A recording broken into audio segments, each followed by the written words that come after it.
A state of shock is not just what happens to us when something bad happens. It's what happens to us when we lose our narrative, when we lose our story, when we become disoriented. What keeps us oriented and alert and out of shock is our history. So a period of crisis like the one we're in is a very good time to think about history, to think about continuities, to think about roots. It's a good time to place ourselves in the longer human story of struggle.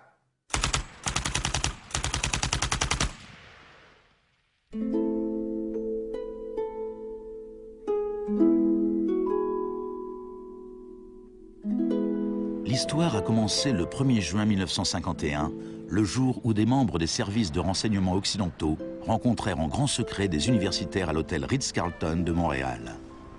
Cette réunion allait lancer un programme de recherche sur la privation sensorielle à l'université McGill, programme financé par l'armée. Sensory deprivation really is a way of producing extreme monotony. It causes loss of critical capacity. The thinking is less clear. The subject complains that he can't even daydream. And when you have college students that can't daydream, they're in a bad way. I began to think while we were doing our experiments that it's possible that something that involves physical discomfort or even pain might be more tolerable than simply the deprivation conditions that we studied. Ebb décida de cesser de travailler sur le programme. But I had no idea when I suggested that what a vicious weapon, potentially vicious weapon, this could be. These are the days and ours are the occasions. Mais les expériences se poursuivirent sous la direction du chef du département psychiatrie, l'ambitieux docteur Ewen Cameron. What he did was much more than what we had done. We did our work strictly with the understanding that the subject could get up and walk out at any point he wished to, and some of them did. Les patients de Cameron n'eurent pas cette chance. L'Institut Allen, qui abritait les services de Cameron, devint une prison macabre, où le psychiatre se livrait à d'étranges expériences sur ses patients. Cameron voulait déstructurer ou nettoyer l'esprit de ses patients, de façon à pouvoir les reconstruire à partir de zéro. Janine Huard était une jeune mère de 4 enfants et elle souffrait de dépression post-natale. I used to shiver when they told me about you're going to get a shock treatment tomorrow. I used to shiver. I was so scared of it.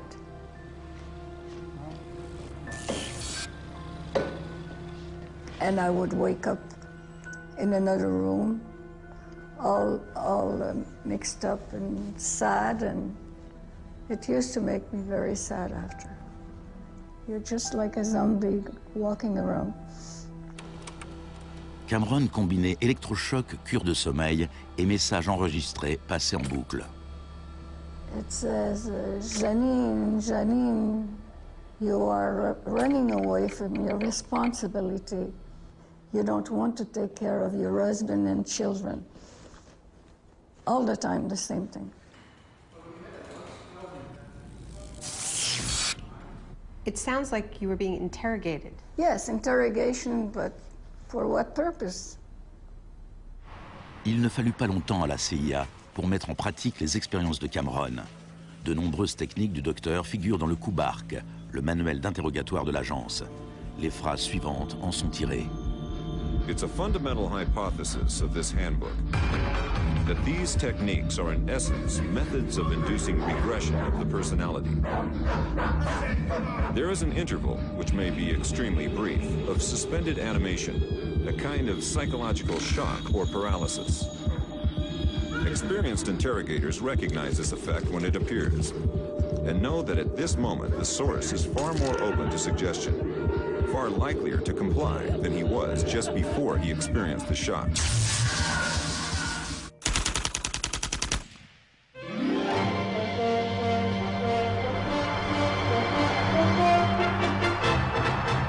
À l'époque où Ewen Cameron menait ses expériences à Montréal, l'adepte d'un autre type de choc exerçait ses talents pas très loin de là. Milton Friedman enseignait l'économie à l'université de Chicago. Il croyait qu'une thérapie de choc appliquée à l'économie pousserait la société à accepter une forme plus dérégulée du capitalisme. En octobre 2008, au paroxysme de la plus grave crise financière depuis 1929, Naomi Klein se rendit à l'université de Chicago pour tenir une conférence sur Milton Friedman. When Milton Friedman turned 90, the Bush White House held a birthday party for him. And everyone made speeches, including George Bush. But there was a really good speech that was given by Donald Rumsfeld. My favorite quote in that speech from Rumsfeld is this. He said, "Milton is the embodiment of the truth that ideas have consequences." What I want to argue here is that the economic chaos that we're seeing right now on Wall Street and on Main Street and in Washington stems from many factors, of course, but among them are the ideas of Milton Friedman. Le krach de Wall Street en 1929 entraîna la Grande Dépression des années 30.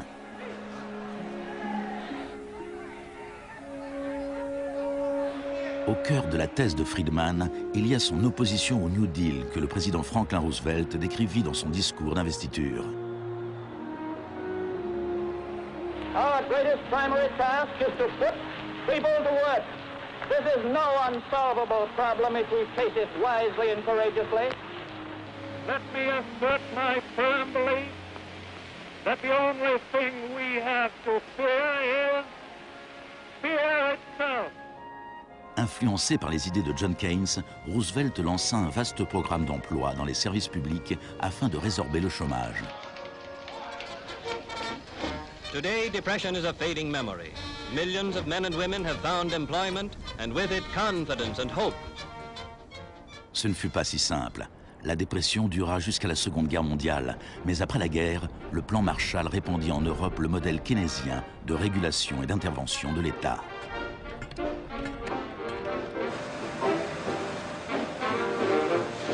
Les principes de Keynes étaient largement acceptés dans la société, mais pas au département d'économie de l'Université de Chicago. Milton Friedman from this university waged a war against the New Deal. Friedman était membre d'un petit groupe appelé la Société du Mont Pèlerin, dirigé par l'économiste autrichien Friedrich von Hayek. Ses membres affirmaient que si l'État cessait de fournir des services et cessait de réguler les marchés, l'économie se corrigerait d'elle-même. Dans les années 50, personne ne les prenait au sérieux. Mais ces 30 dernières années, leurs idées sont devenues la doctrine dominante en économie. The thesis of the shock doctrine is that we've been sold a fairy tale about how these radical policies have swept the globe. That they haven't swept the globe on the backs of freedom and democracy, but they have needed shocks, they have needed crises, they have needed states of emergencies. Milton Friedman understood the utility of crisis. Only a crisis, actual or perceived, produces real change. When that crisis occurs, the actions that are taken depend on the ideas that are lying around.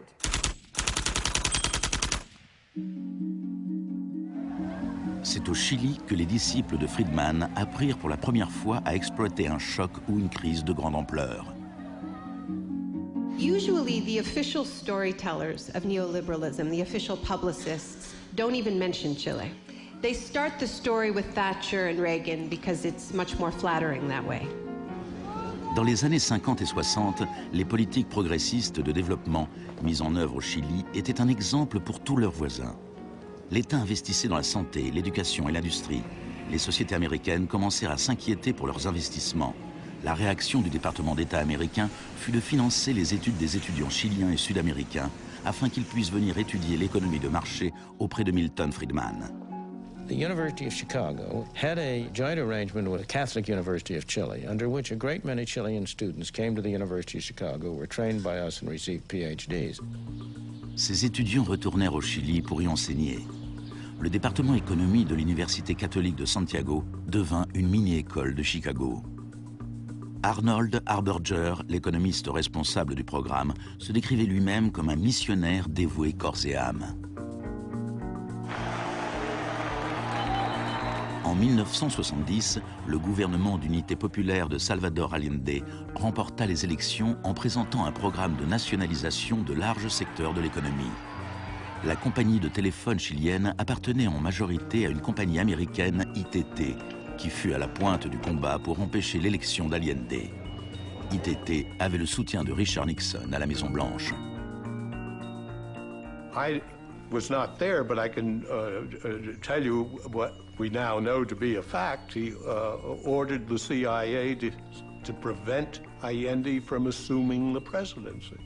And indeed, they tried to get me to lean on the Chilean military right after Allende was elected. Malgré tous les efforts de la CIA, Allende fut officiellement déclaré président.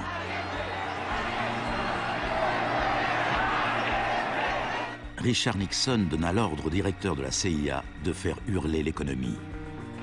Señor Nixon es presidente de Estados Unidos y yo soy presidente de Chile. Yo no tendré un término despectivo contra el señor Nixon mientras el señor Nixon respete al presidente de Chile. On lança les préparatifs d'un coup d'État militaire. Les Chicago Boys chiliens élaborèrent un programme économique de 500 pages, la brique. Grâce à des fonds américains, on fit tout pour déstabiliser l'économie. Les chauffeurs routiers firent grève, paralysant l'ensemble des usines et des magasins. Il y eut une première tentative de coup d'État le 29 juin 1973. Et puis, le 11 septembre, l'armée commandée par le général Pinochet prit d'assaut le palais présidentiel.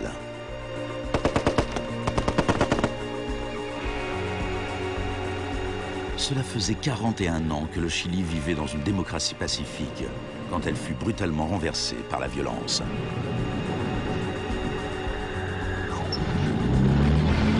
Pinochet et ses partisans décrivirent ce putsch comme une guerre. Il en avait en effet tous les aspects. Ce fut le précurseur chilien de l'opération Choc et Terreur.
Fuerzas Armadas y de Orden, solo bajo la inspiración patriótica de sacar al país del caos que en forma aguda lo estaba precipitando el gobierno marxista de Salvador Allende.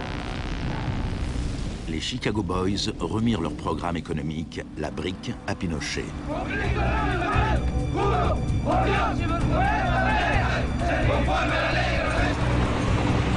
Dans les jours qui suivirent, plus de 13 000 opposants furent arrêtés et emprisonnés.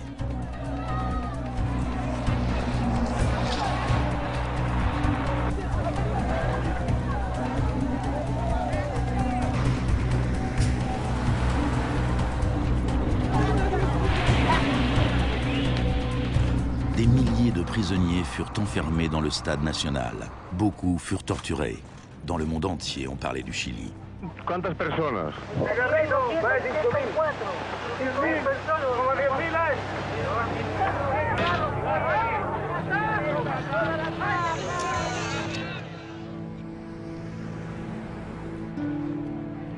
Début novembre, 5000 prisonniers furent relâchés. Les 900 hommes qu'ils laissaient derrière eux furent transférés dans d'autres centres de détention.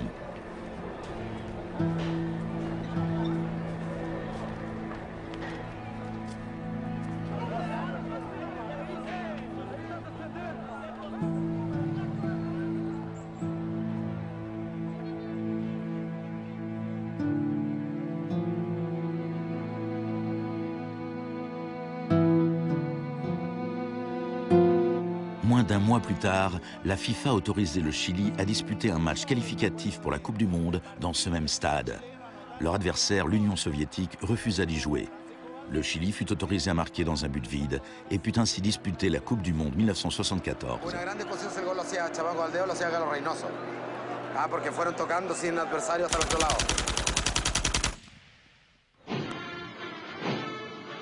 Pinochet imposa à une population sous le choc la politique recommandée par les Chicago Boys. Fin du contrôle des prix, privatisation des entreprises publiques, suppression des taxes à l'importation et coupe dans les dépenses publiques. Plus tard, Friedman reconnut ouvertement l'importance de l'expérience chilienne. Here was the first case in which you had a movement toward communism, which was replaced by a movement toward free markets. Ce fut un échec. Un an plus tard, l'inflation s'élevait à 375% par an. C'était la plus forte au monde. Alors, en mars 1975, Arnold Harberger et Milton Friedman s'envolèrent pour Santiago. He used a phrase that had never before been used in a real-world economic crisis. He called for shock treatment. He said that he was like a doctor that was going to help a country that was suffering an epidemic, and he was simply prescribing the medicine. Friedman écrivit que le général Pinochet était séduit par l'idée d'un traitement de choc, mais qu'il était clairement effrayé par le chômage provisoire qui pourrait en découler.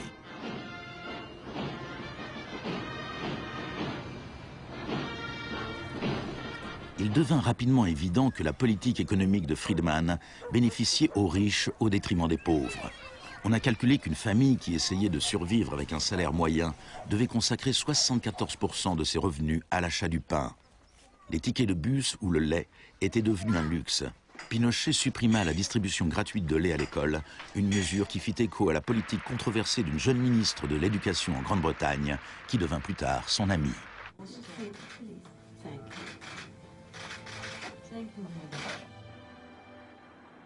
Pour mettre en œuvre cette politique économique, il fallait avoir un ennemi à craindre. Tampoco creo que se haya triunfado totalmente sobre el marxismo. El marxismo es como un fantasma. Cuesta mucho tomarlo.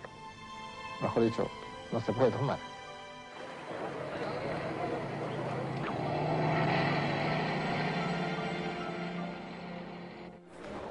Friedman et Harberger soutenaient que l'économie de marché était inséparable de la liberté et de la démocratie.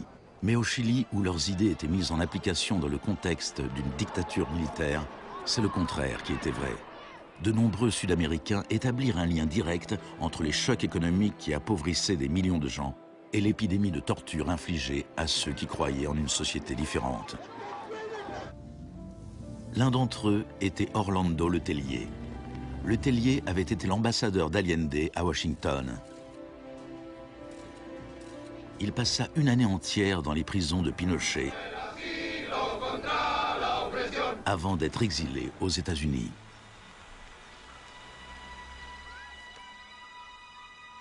Voici ce qu'écrivait Letelier en 1976. Ce plan économique a dû être imposé par la force et dans le contexte chilien, cela ne pouvait être obtenu que par l'assassinat de milliers de personnes, l'établissement de camps de concentration dans tout le pays et la détention de plus de 100 000 personnes en 3 ans.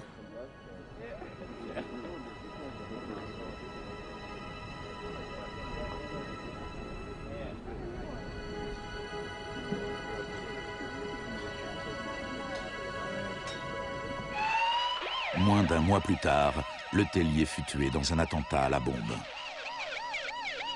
Good evening. A powerful bomb today tore through a car as it was driving along Washington's usually quiet Embassy Row.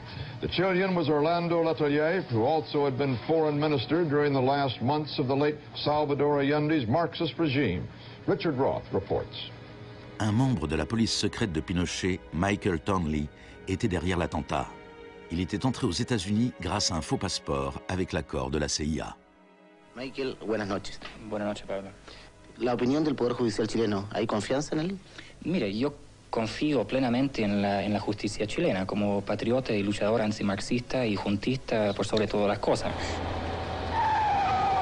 Malgré sa confiance, Thornley fut extradé aux États-Unis et condamné pour le meurtre de Letellier.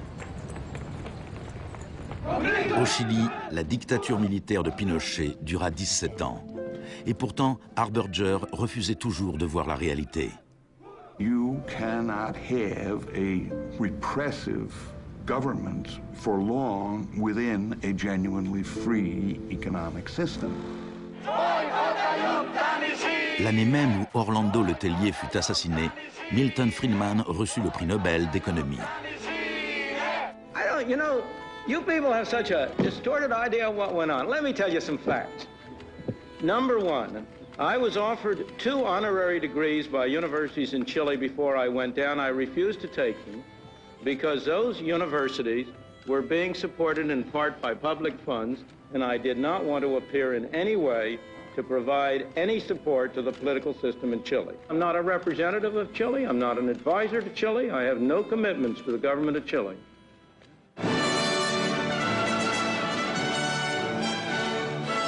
I now turn to you, Professor Milton Friedman.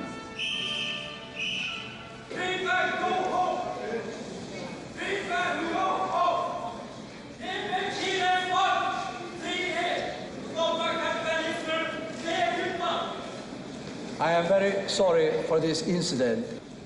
It could have been worse.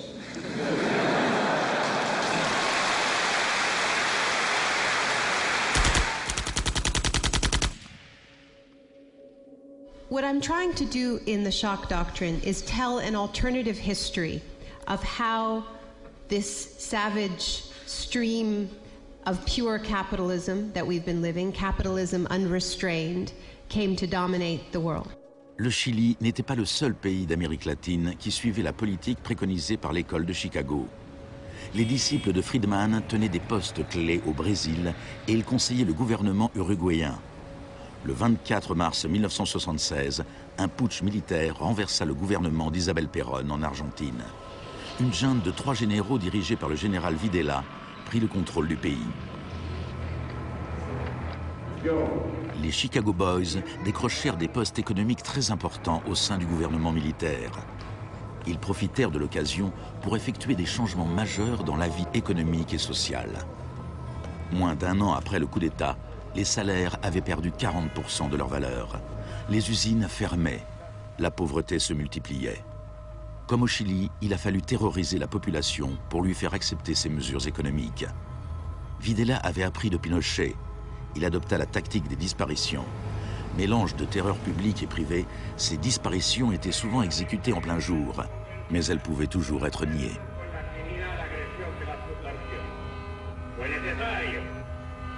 Cumplimiento de la misión que la nación le tiene asignada, articular la defensa de la sociedad argentina. Las reglas de esta guerra no convencional, que no buscamos ni provocamos, son distintas. De nombreuses techniques utilisées par les militaires chiliens et argentins leur avaient été enseignées à l'École des Amériques, dirigée par les États-Unis. Torture techniques taught, from rape to derobing to torture with pointed objects, breaking of extremities, poking eyes out, branding. In Latin America, there are various regimes which at the moment are abusing human rights. Political murder, torture, deportations, imprisonment without trial, using the techniques they may have learned in this establishment. You may be right. If you can say that the skills which we've taught here have been applied, I can't deny that. The use of torture of a known enemy soldier to gain some kind of military advantage, I think is justifiable and smart. To go beyond that, to use torture techniques merely to intimidate people is completely wrong, unethical and immoral.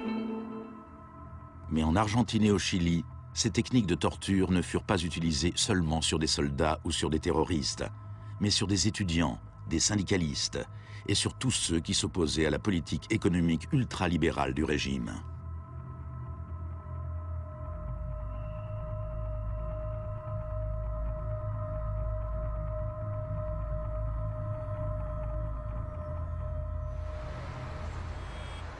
En 1978, la junte accueillit la Coupe du Monde en Argentine.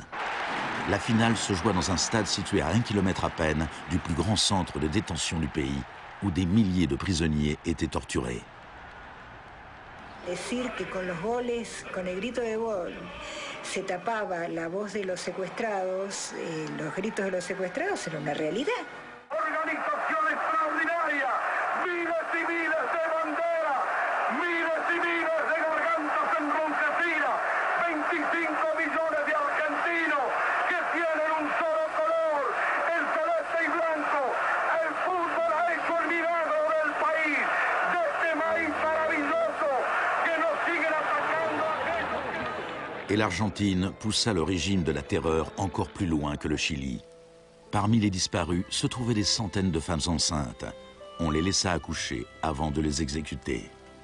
De todas aquellas mujeres que estaban embarazadas, les permitieron tener a sus hijos para una vez que nacieran sacárselos. Y eso sucedió con 500. Yo soy uno de esos 500. Ces enfants, qui pour beaucoup d'entre eux furent élevés par des familles liées à l'armée, rappelaient clairement le projet de la junte qui visait à reconstruire la société tout entière.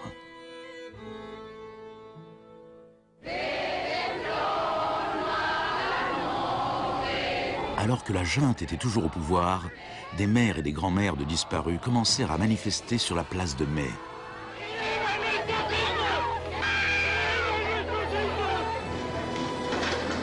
Elles se firent détectives et se lancèrent à la recherche des enfants disparus. Après l'effondrement de la junte, certains enfants furent retrouvés et rendus à leur famille. Parfois, on trouvait leurs restes. La plupart du temps, on ne retrouvait rien.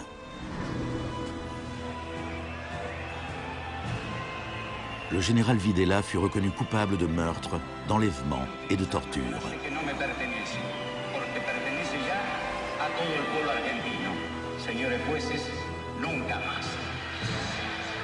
Il fut condamné à la prison à perpétuité.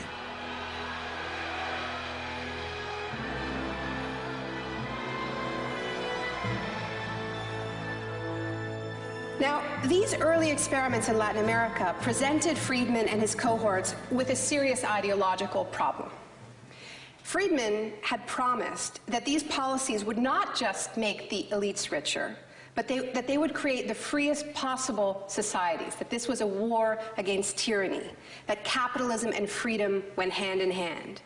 Yet here we see that in the 70s, the only countries putting these ideas into practice were military dictatorships. Nixon had fully supported imposing these types of brutal free market policies in South American dictatorships. But when it came to domestic economic policy in the United States, where Nixon had to worry about getting re-elected, it was a very, very different story.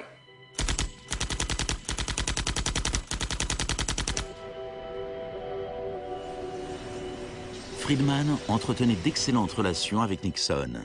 Plusieurs de ses collègues et disciples de l'école de Chicago avaient été recrutés pour travailler au sein du gouvernement. Donald Rumsfeld était l'un d'entre eux.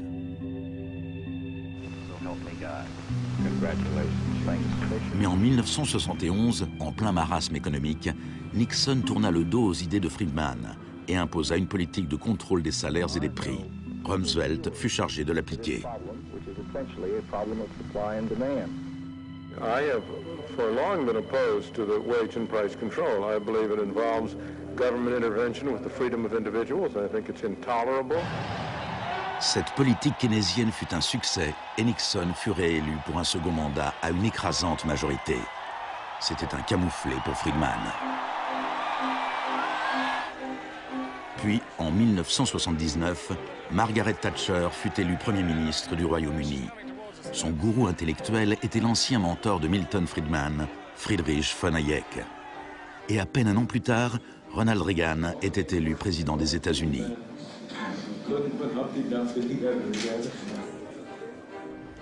La Grande-Bretagne et les États-Unis étaient désormais dirigés par des Friedmaniens sans état d'âme. Margaret Thatcher's program when she came in had 4 planks. Cut government spending, cut tax rates, reduce government ownership and operation of industries or regulation of industry, and have a moderate and stable monetary policy to bring down inflation. Après ses 3 premières années au gouvernement, le chômage avait doublé dans certains secteurs de l'économie, déclenchant des vagues de grève. La cote de popularité de Thatcher avait chuté de 25%. Des émeutes éclatèrent dans les grandes villes du royaume. Même les admirateurs de Thatcher se posaient des questions. The economic performance of the Thatcher government has been mixed.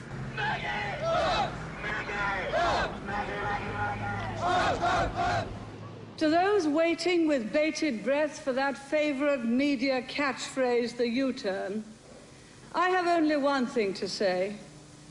U-turn if you want to. The ladies not for turning. Friedrich von Hayek exhorta Thatcher à imiter la thérapie de choc économique de Pinochet. Thatcher répondit: en Grande-Bretagne, vu nos institutions démocratiques et la nécessité d'un fort consensus, certaines des mesures adoptées au Chili sont tout à fait inacceptables.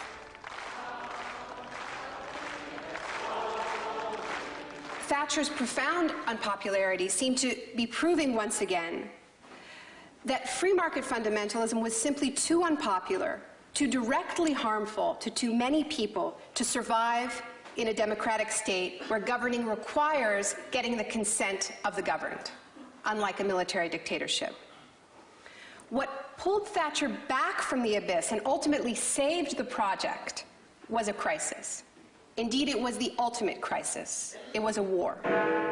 We are here because for the first time for many years, British sovereign territory has been invaded by a foreign power.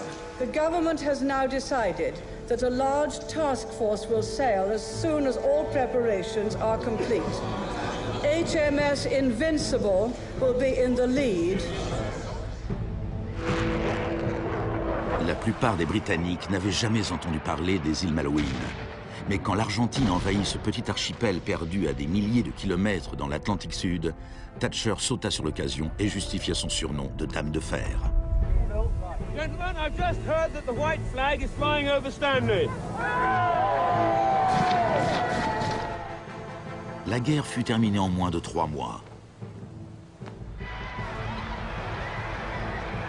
Quand les troupes revinrent en Grande-Bretagne, une vague de célébrations patriotiques déferla sur le pays.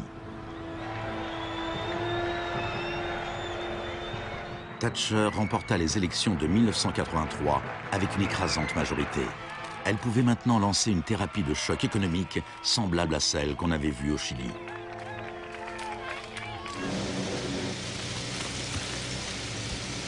L'Union nationale des mineurs était alors le plus puissant syndicat britannique.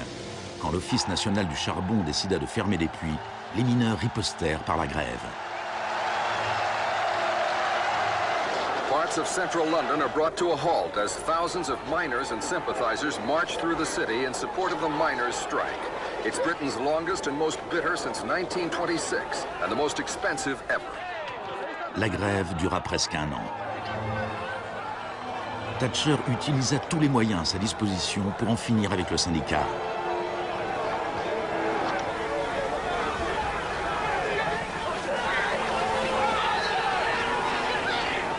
Les mineurs finirent par perdre la bataille. Thatcher utilisa sa victoire pour imposer la révolution des Chicago Boys en Grande-Bretagne. On lança des campagnes publicitaires pour promouvoir le gigantesque programme de privatisation. Thatcher vendit l'industrie de l'acier, le service des eaux, les compagnies d'électricité, de gaz, le téléphone, les compagnies aériennes et le pétrole. Les HLM furent vendus, les services municipaux soumis à adjudication. En En 1986, les systèmes bancaires et financiers furent dérégulés. On parla de Big Bang. No one here tonight needs reminding that the Big Bang is only a beginning. Dans la Grande-Bretagne d'avant Thatcher, un PDG gagnait 10 fois plus qu'un ouvrier. En 2007, il gagnait plus de 100 fois plus.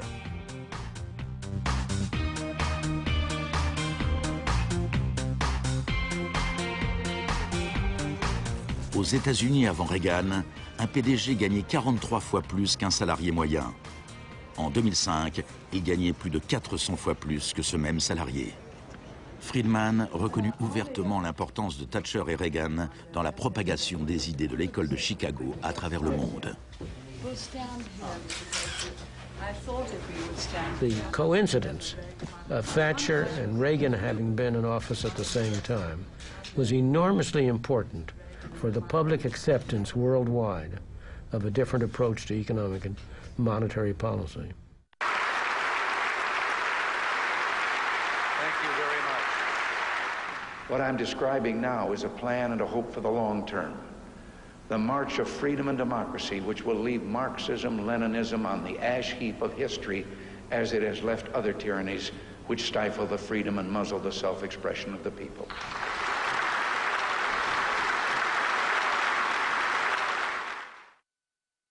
Now, we all know the fairy tale about the fall of communism, that the West under Reagan and Thatcher looked so prosperous to the people of the former communist bloc that they themselves demanded radical free market policies. Now, this really is a fairy tale. It is true that people who had been living under authoritarian communism genuinely wanted democracy. And it's also true that people wanted to be able to go out and buy blue jeans and have Big Macs. That is true. But that does not mean that they wanted the kind of Wild West capitalism of oligarchs gone mad and no social protections that so many Eastern Bloc countries actually ended up with and suffer under to this day. Thatcher, qui avait fait tout ce qu'elle pouvait pour briser la puissance des syndicats en Grande-Bretagne, se rendit en Pologne en 1988 pour afficher son soutien au syndicat ouvrier Solidarność.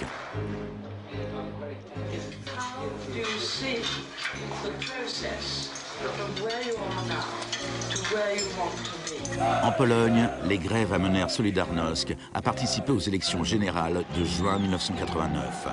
Une vague de manifestations s'ensuivit à travers toute l'Europe de l'Est.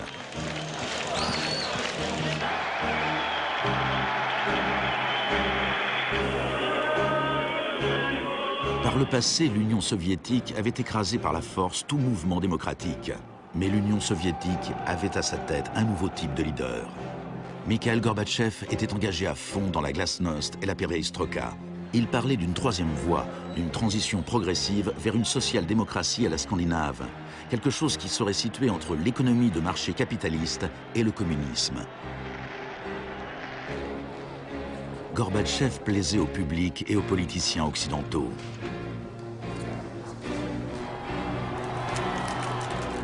He's a bold, a determined and courageous leader. Gorbatchev regarda sans broncher les vieux régimes communistes s'effondrer les uns après les autres.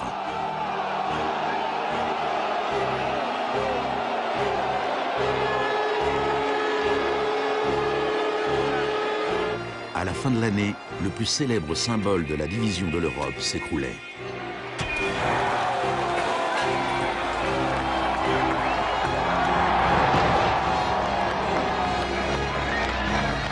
Pour Friedman et les Chicago Boys, c'est un nouveau monde qui s'ouvrait. En Union soviétique, Gorbatchev espérait pouvoir réformer l'économie en douceur. En 1991, il fut invité à la réunion du G7 à Londres. Il en attendait un soutien financier pour ses lentes réformes économiques. Mais on lui répondit qu'à moins de se lancer dans une thérapie de choc radical, il ne recevrait aucune aide.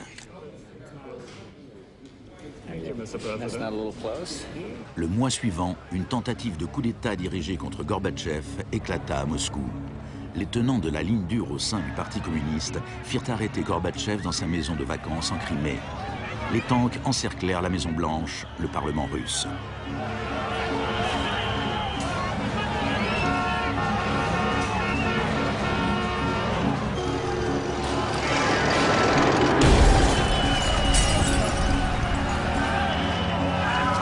Amid the chaos of street clashes, it was obvious that to reinforce their position, the hardliners would have to resort to violence. Such action between the people and the security forces has not been seen since the early days of the Russian Revolution. By dawn this morning, amid a sea of debris, it was becoming clear that the coup was disintegrating. The Russian parliament building was unscathed. The military had not made their move. Inside, Boris Yeltsin was more powerful than ever. Ce fut l'heure de gloire de Boris Eltsine.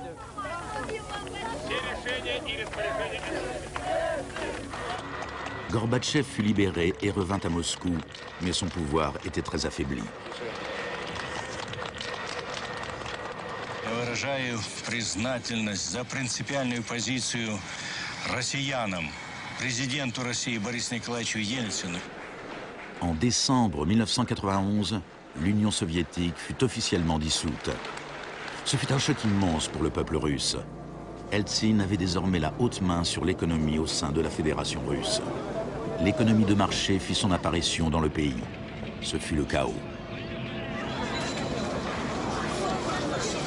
L'adoption par la Russie des principes de l'école de Chicago marqua une nouvelle étape dans la croisade du marché libre. Il y avait encore tout le choc, mais aucune thérapie.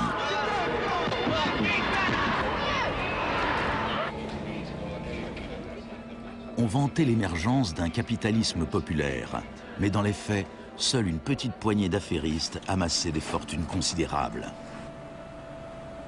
Les entreprises publiques furent bradées à des prix ridiculement bas. La presse russe surnomma les conseillers d'Eltsine les Chicago Boys.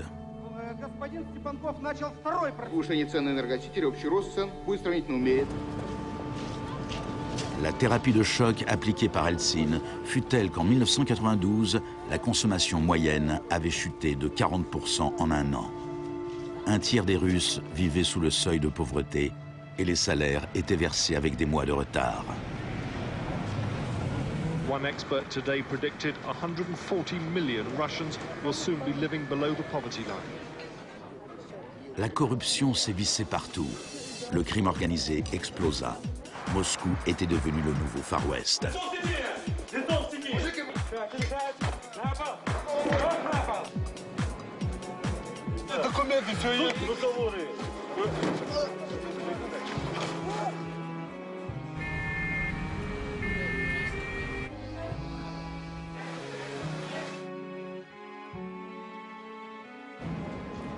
La majorité des Russes était contre les changements radicaux préconisés par les Chicago Boys. En mars 1993, le Parlement prit une décision cruciale. Il abrogea les pouvoirs spéciaux qu'il avait accordés à Eltsine. Eltsine décréta l'état d'urgence.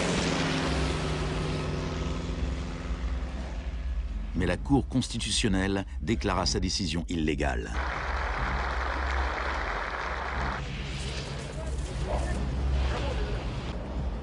Le 21 septembre, Eltsine opta pour la solution Pinochet et fit dissoudre le Parlement.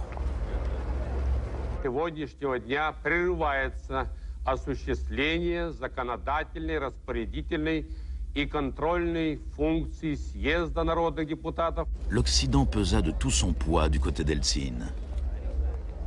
We feel that Boris Yeltsin is the best hope for democracy in Russia.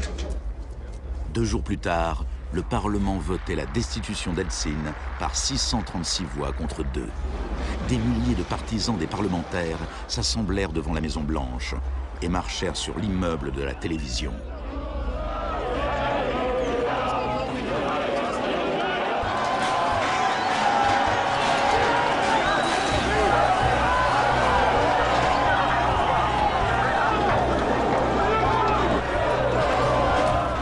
Les partisans du Parlement semblaient l'emporter.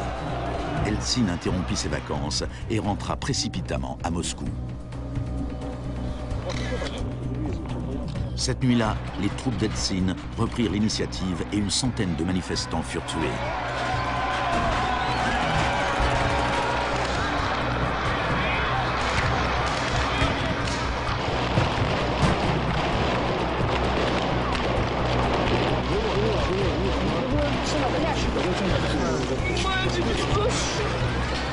Le 4 octobre, Eltsine donna l'ordre à ses troupes d'attaquer la Maison-Blanche, faisant pilonner le bâtiment même qu'il avait défendu 2 ans plus tôt.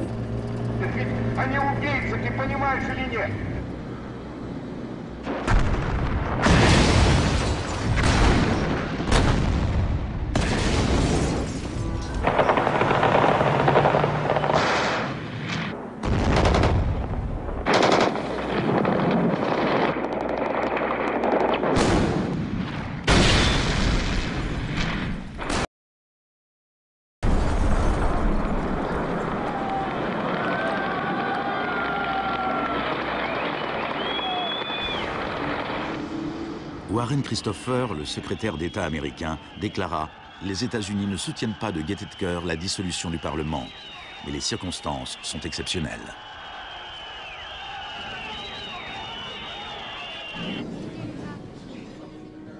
Eltsine avait désormais le pouvoir absolu et suivant les conseils de ses Chicago Boys, il développa un capitalisme des copains. On privatisa ce qui restait des entreprises industrielles d'État, en créant au passage une nouvelle classe d'hommes d'affaires milliardaires, dotés d'une énorme influence politique, les oligarques. En 1998, 80% des fermes russes étaient en faillite et 70 000 usines d'État avaient fermé. En 8 ans, le nombre de Russes vivant dans la pauvreté avait augmenté de 72 millions. Et pendant ce temps, Moscou était devenue la ville où l'on trouvait le plus de milliardaires au monde.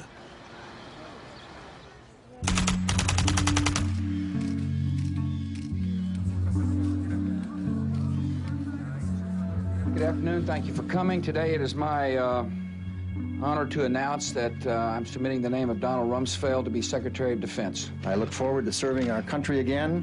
Rumsfeld avait déjà été secrétaire d'État à la Défense sous Gerald Ford, quand l'ennemi que l'on était censé craindre s'appelait l'Union soviétique. I'm not saying with certainty that the Russians are coming. I'm saying the trends are here. I'm not saying the Russians are 10 feet tall. I'm saying they used to be 5'3". They're now 5'9.5", and they're growing. Désormais, il y avait un nouvel ennemi plus proche. Dans un discours tenu le 10 septembre 2001, Rumsfeld annonça son intention de privatiser une grande partie de l'armée américaine. Milton Friedman aurait été fier de lui. Rumsfeld déclara: le sujet aujourd'hui, c'est un adversaire qui pose une menace sérieuse pour la sécurité des États-Unis d'Amérique. Cet adversaire est l'un des derniers bastions de la planification. Il gouverne en imposant des plans quinquennaux. Cet adversaire vous rappelle peut-être l'ex-URSS, mais cet ennemi-là a disparu. Cet adversaire est plus proche de nous. C'est la bureaucratie du Pentagone.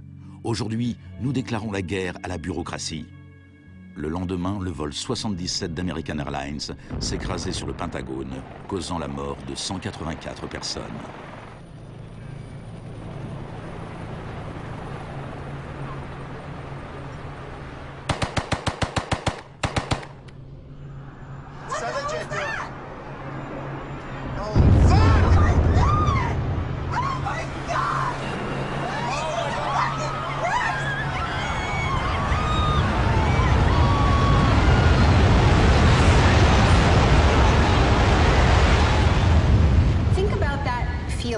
After those attacks. Who are these people? Where did they come from? Why do they hate us? There was a total loss of collective narrative. We were not living in the world that we thought we lived in. And we kept hearing from our political leaders that everything we thought we understood before the attacks no longer applied. There was a new phrase, pre-9/11 thinking. And what happened in that moment is that suddenly news stories sort of magically appeared. That we were in a clash of civilizations. That's the world that we suddenly lived in. That there was an axis of evil, and that we were fighting a war against terror. Cette guerre abstraite et ingagnable a eu d'énormes retombées économiques. Avant 2001, la sécurité intérieure n'avait rien d'une industrie. Aujourd'hui, elle brasse plus d'argent que toute l'industrie du cinéma et de la musique. Entre le 11 septembre 2001 et l'année 2006, le département de la sécurité intérieure a offert 130 milliards de dollars de contrats aux entreprises privées. C'est le complexe du capitalisme du désastre, une nouvelle économie bâtie sur la peur. This will be a monumental struggle of good versus evil. The best defense against terror is a global offensive against terror, wherever it might be found. La première phase de cette guerre fut le bombardement de l'Afghanistan.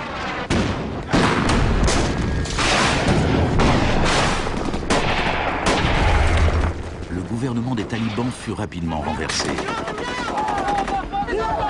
La gestion de l'après-guerre fut plus compliquée. Our fight against terrorism began in Afghanistan, but it will not end there. We're primarily looking at detainees that we can use. We're collecting intelligence.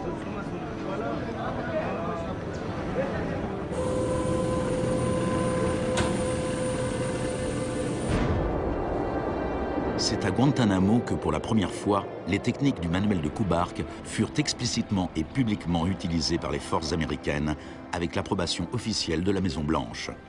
Les images furent diffusées sur les télés du monde entier. Isolation, both physical and psychological, must be maintained from the moment of apprehension. The capacity for resistance is diminished by disorientation. Prisoners should maintain silence at all times. They should never be allowed to speak to each other.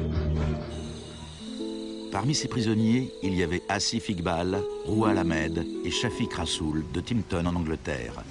Ils furent détenus plus de 2 ans à Guantanamo avant d'être relâchés sans qu'aucune charge ne soit retenue contre eux. Mentally, yeah, you couldn't speak to nobody, you couldn't do nothing, you couldn't stand up. And just sitting there, you'd be in your thoughts all the time thinking, what the hell's going on, where the hell am I? And we're going to be staying here for the rest of our lives, and we're going to be going back home. Will we ever see our family again? Sur les 779 prisonniers qui ont été détenus à Guantanamo, seulement 3 ont été reconnus coupables d'un crime.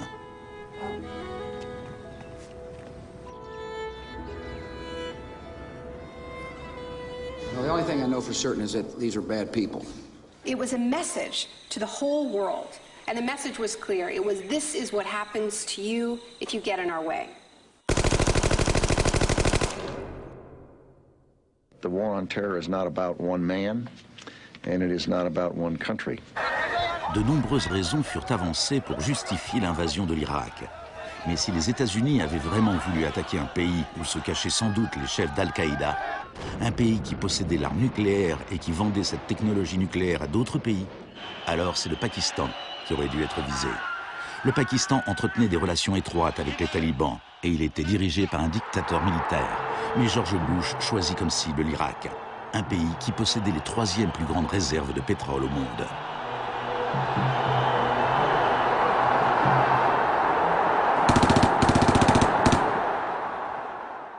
Now, about the Defense Department's war plan. It is not like that for the Gulf War. It's more along the lines of the Panama invasion of 1989.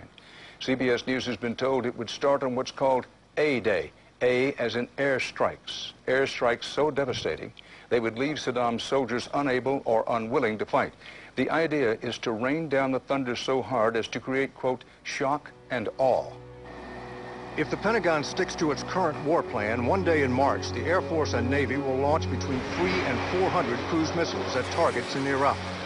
More than were launched during the entire 40 days of the first Gulf War. The sheer size of this has never been seen before, never been contemplated before. Harlan Ullman is one of the authors of the shock and awe concept, which relies on large numbers of precision-guided weapons. So that you have this simultaneous effect, rather like the nuclear weapons at Hiroshima, not taking days or weeks, but in minutes.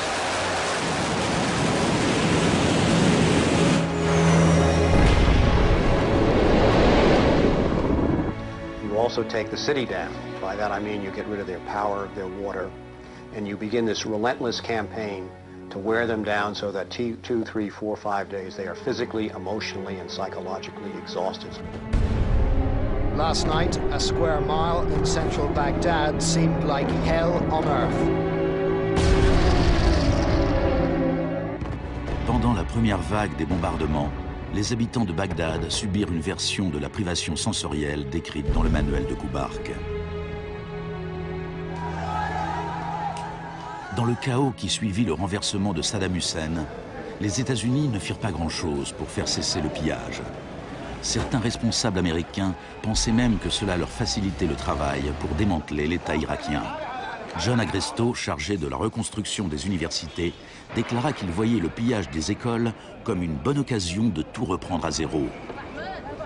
En réalité, avant les sanctions, l'Irak avait le meilleur système éducatif de la région. 89% des Irakiens étaient alphabétisés. Par comparaison au Nouveau-Mexique d'où venait John Agresto, 46% de la population était techniquement illettrée. In Iraq, you had three distinct forms of shock that were all working together and reinforcing each other. You had the shock of the war, which was immediately followed by economic shock therapy imposed under Paul Bremer. And as resistance to that economic transformation, that very rapid economic shock grew, you had the shock of enforcement, including torture. Three different kinds of shock.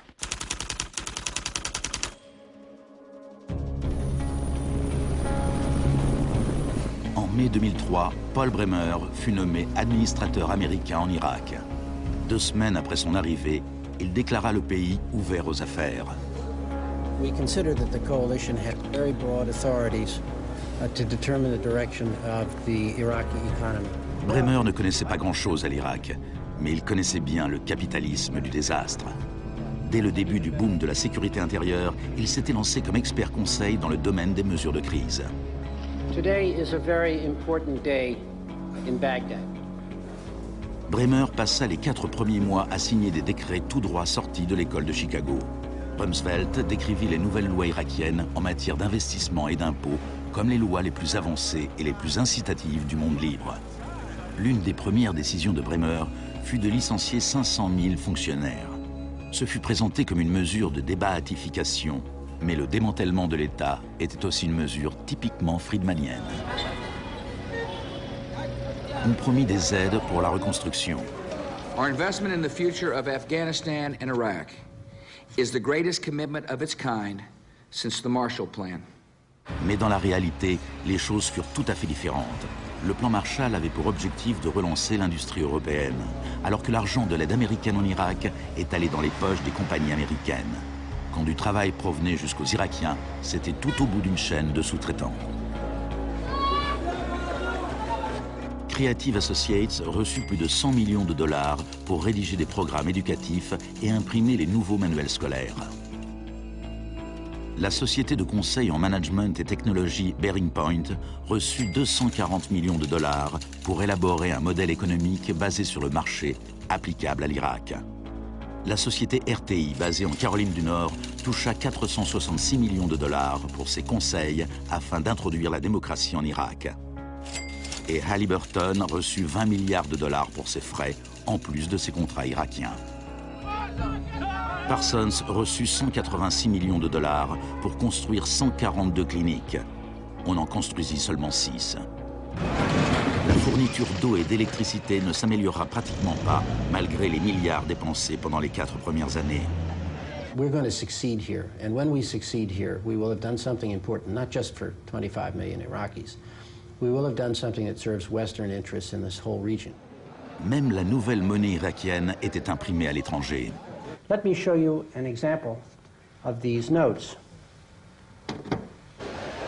Les Américains allèrent jusqu'à payer des entreprises privées pour qu'elles contrôlent le travail des entreprises privées qui avaient obtenu des contrats.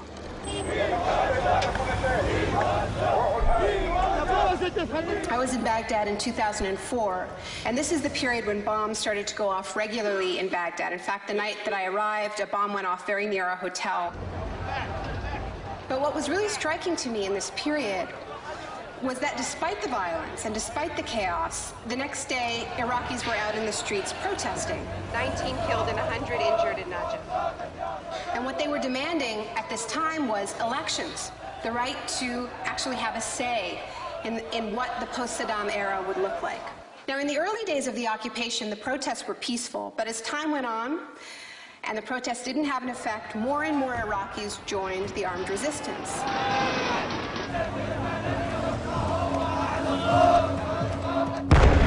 La violence devint le lot quotidien.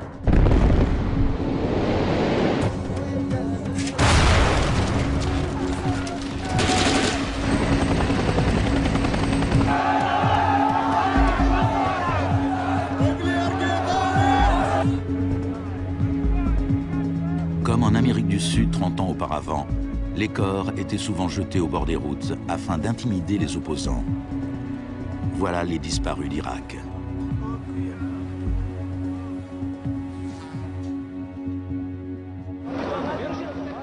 Il fallut prendre des mesures extrêmement violentes pour supprimer l'opposition.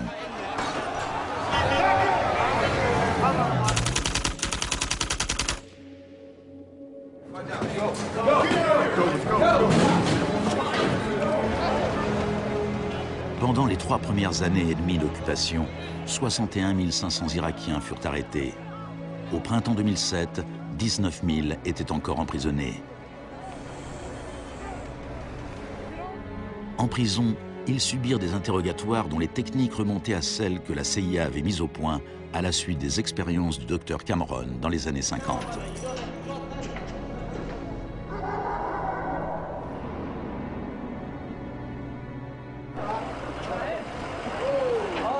Selon la Croix-Rouge, les autorités militaires américaines reconnurent qu'entre 70 et 90% des arrestations en Irak étaient arbitraires.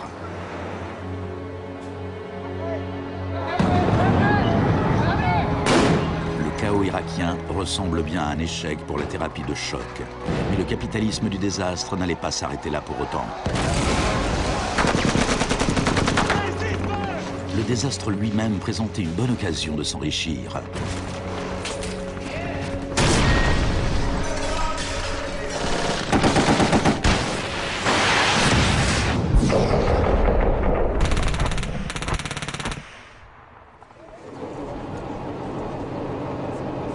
Les dépenses militaires américaines ont pratiquement doublé depuis 2001.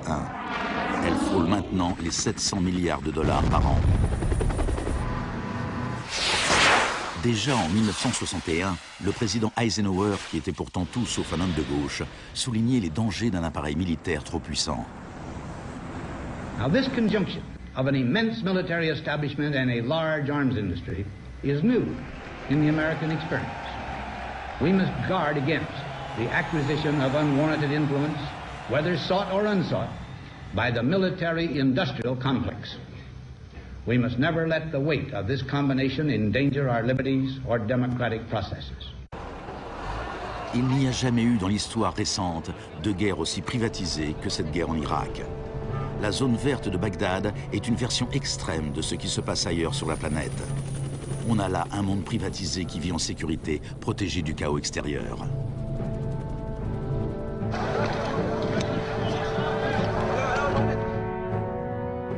En 1991, pendant la première guerre du Golfe, pour 100 soldats réguliers, on trouvait un contractuel privé.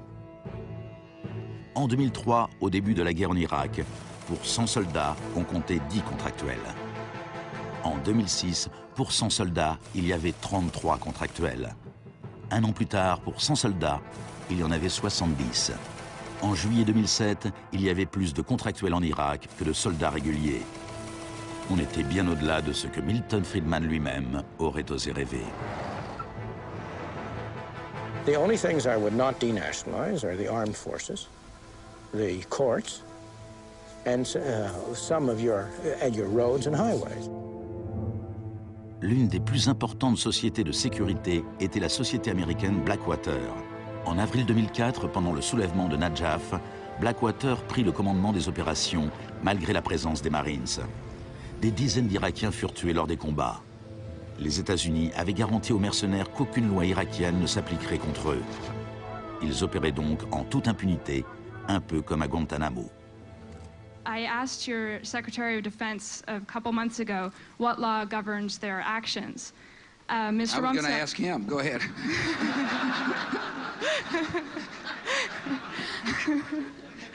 Help. Well, I was hoping... De même que la thérapie de choc de Cameron laissait ses patients perdus et brisés, les multiples chocs infligés à l'Irak ont réduit le pays à un violent chaos sectaire, sans foi ni loi.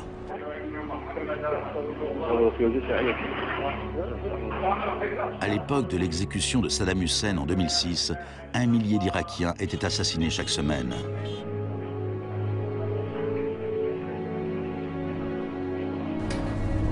En avril 2007, le Haut Commissariat des Nations Unies pour les réfugiés estimait à 4 millions le nombre de personnes qui avaient dû quitter leur maison. des centaines de milliers d'Irakiens étaient morts. I think the historians will write very clearly that we did a great and noble thing here.